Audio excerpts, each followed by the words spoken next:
السلام علیکم. بسم اللہ الرحمن الرحیم.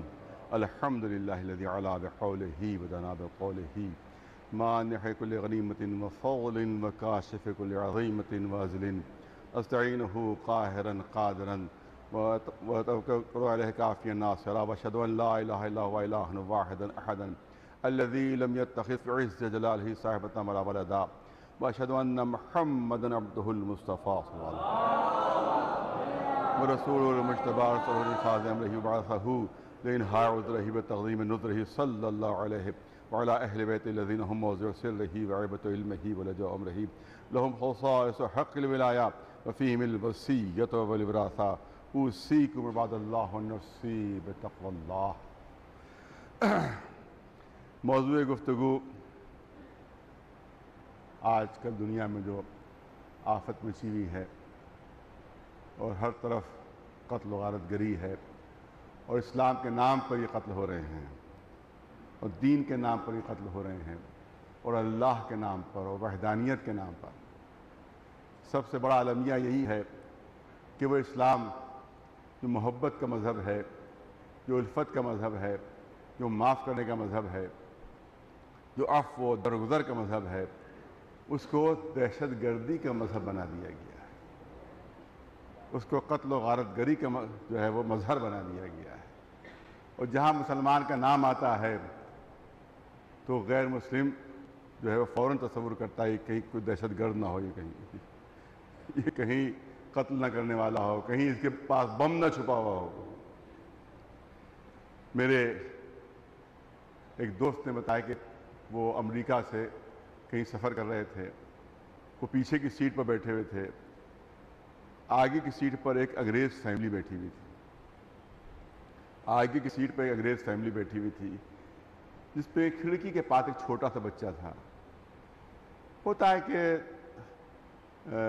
ہوائی جہاز جب گزرتا ہے آسمانوں میں تو بادل بھی بادلوں کے اندر سے گزرتا ہے، تو ایک دم سے جو بادل کے اندر سے جو گزرا اور اس سے ایک اندھیرا سا دیکھا بچے نے تو ایک دم سے ڈر گیا، خوفزدہ ہو گیا. اس کے باپ نے پوچھا کہ تم خوفزدہ کیوں ہو گئے، کیا بات ہوگی؟ کہ ہم سمجھے کوئی مسلمان آ گیا ہے. یہ ہے سازش، یہ ہے پلاننگ، یہ ہے امریکن سازش، یہ ہے اسرائیلی سازش، یہ ہے سعودی سازش، یہ ہے وہابی سازش کہ ہر مسلمان تصور یہ پیدا ہو جائے، اسلام کے نام سے تصور یہ پیدا ہو جائے کہ کہیں ہمیں مار نہ ڈالے، کہیں ہمیں ختم نہ کر دے، اسلام سے نفرت ہو جائے، اسلام سے نفرت ہو جائے، اسلام کے نام سے نفرت ہو جائے. یہ پوری سازش ہے.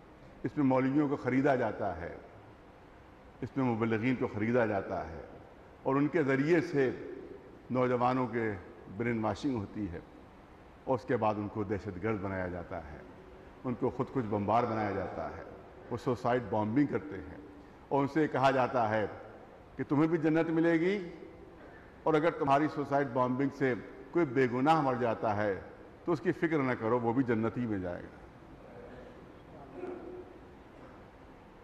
بے گناہوں کو مار رہے ہیں، بے گناہوں کو قتل کر رہے ہیں، ذبح کر رہے ہیں، کلیجے چبا رہے ہیں. یہ کون ہے؟ مسلمان ہیں؟ یہ مسلمان نہیں ہو سکتے. یہ اسلام کے خلاف ایک سازش ہے. یہ دشمنان اسلام کے ایجنٹ ہیں کہ جو اس طرح سے پہلے شیعوں کے اوپر یہ ظلم و زیادتی تھی، 20 سال تک شیعوں کا قتل عام ہوتا رہا، پاکستان میں ہوتا رہا، عراق میں ہوتا رہا، افغانستان میں ہوتا رہا. پوری دنیا خاموش، پوری دنیا خاموش. یہ فتوے کب آنا شروع ہوئے ہیں؟ یہ آج جو مسلمان مولوی کہتا ہے کہ ہم نے 1000 مولویوں نے فتوے دیے، کوئی دعویٰ کرتا ہے ہم نے 2000 مولویوں سے فتوے دلوائے. یہ فتوے کب آنا شروع ہوئے ہیں؟ جب انہی نے امریکنز کو مارنا شروع کیا، جب ایک انگریز مر گیا، جب 2-4 امریکن مر گئے، تب ان کو خیال آیا یہ تو دہشت گردی ہے، یہ تو آتنکواد ہے، یہ تو معاملہ الٹا ہوا جا رہا ہے. کسی نے ابھی یہیں جو جلوس نکلا تھا 8 شوال کے سلسلے میں، تو ایک ٹی وی والے نے پوچھا ارے صاحب یہ بھی تو دیکھیے کہ سعودی عرب میں بھی تو دھماکہ ہوا، سعودی عرب میں بھی تو دھماکہ ہوا، تو ہم نے کہا کہ آپ نہیں دیکھتے ہیں کہ جب پتیلی کے نیچے آگ تیز کر دی جائے تو جب پانی ابلتا ہے تو پتیلی کا ڈھکنا الٹ جایا کرتا ہے تو دیکھ کا ڈھکنا الٹ جاتا ہے۔ انہی نے دہشت گردی کی اتنی تیز آگ جلائی ہے کہ خود انہی کی پتیلی کا ڈھکنا الٹ گیا۔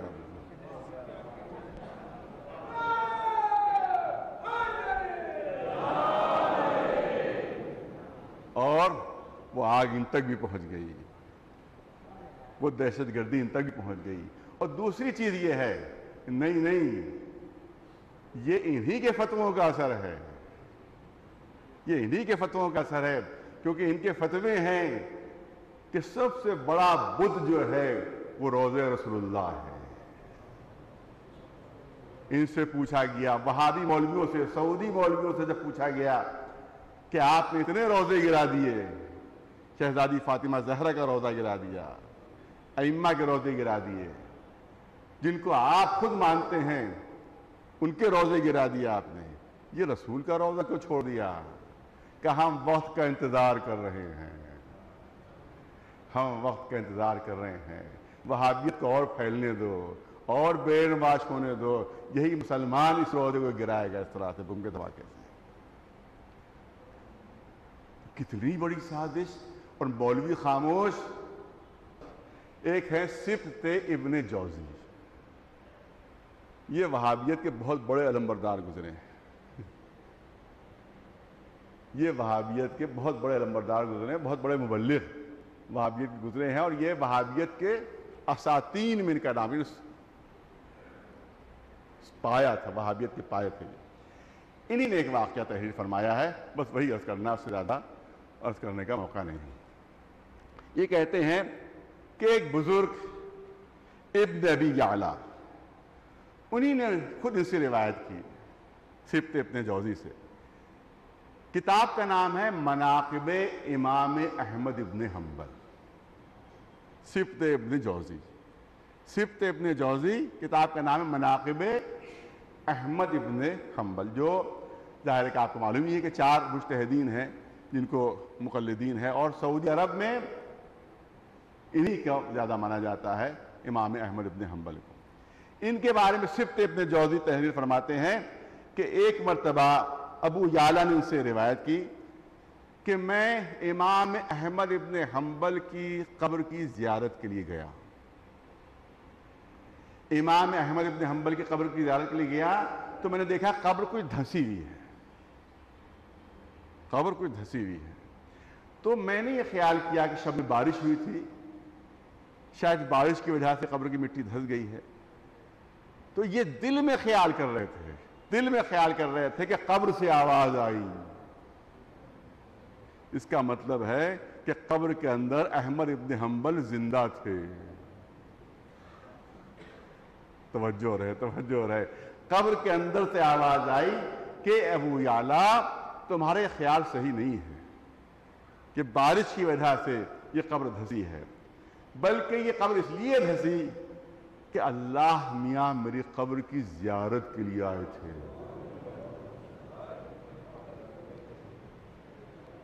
میری قبر کی زیارت کے لیے آئے تھے، تو اللہ کی ہیبت سے،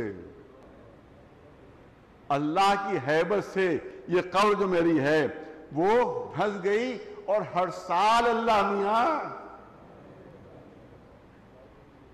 میری قبر کی زیارت کے لیے آتے ہیں۔ اور اس کے بعد ابو یعلا نے پوچھا کہ آپ کی قبر کی زیارت کے لیے کیوں آتے ہیں، کیا سبب ہے؟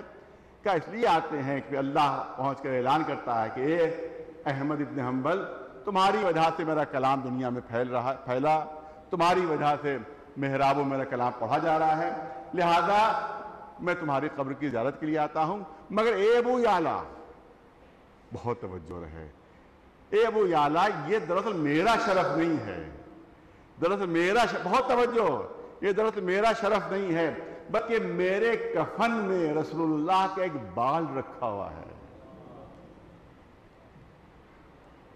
اس بال کی زیارت کے لیے اللہ تشریف لاتا ہے، اس بال کی زیارت کے لیے، تو مجھے اتنا بتا دو جب کسی قبر میں رسول اللہ کا بال ہو تو اللہ اس کی زیارت کے لیے آ رہا ہے، تو خود رسول اللہ کی قبر کی زیارت کے لیے کتنی مرتبہ جاتا ہوگا۔ اور جب احمد ابن حنبل قبر میں زندہ ہے تو کیا رسول اللہ زندہ نہیں ہے؟ تو کہہ رہے ہو کہ مٹی ہو کر ختم ہو گئے، مٹی ہو کر مٹ گئے، تو تمہارے ہی ایک بہت بڑا عالم کہہ رہا ہے کہ احمد ابن حنبل زندہ ہیں اور بال کی زیارت کے لیے آتا ہے اللہ۔ تو جب رسول کے بال کی زیارت کے لیے آتا ہے تو کیا رسول کی قبر جس میں رسالت موجود ہے اس کی زیارت کے لیے نہیں جاتا ہوگا؟ تو اس کا مطلب یہ ہے کہ قبر رسول کی زیارت کرنا یہ سنت الہیہ میں داخل ہے، یہ سیرت الہیہ میں داخل ہے۔ ایک صلوات بھیج دیں پر محمد۔ بس ظاہر ہے کہ اس سے زیادہ وقت کے دامن میں گنجائش نہیں ہے۔ کہ محمد وآل محمد علیہ السلام۔ بسم اللہ الرحمن الرحیم۔ والعصر ان الانسان لفی خسر الا الذین آمنوا وعملوا الصالحات وتواصوا بالحق وتواصوا بالصبر۔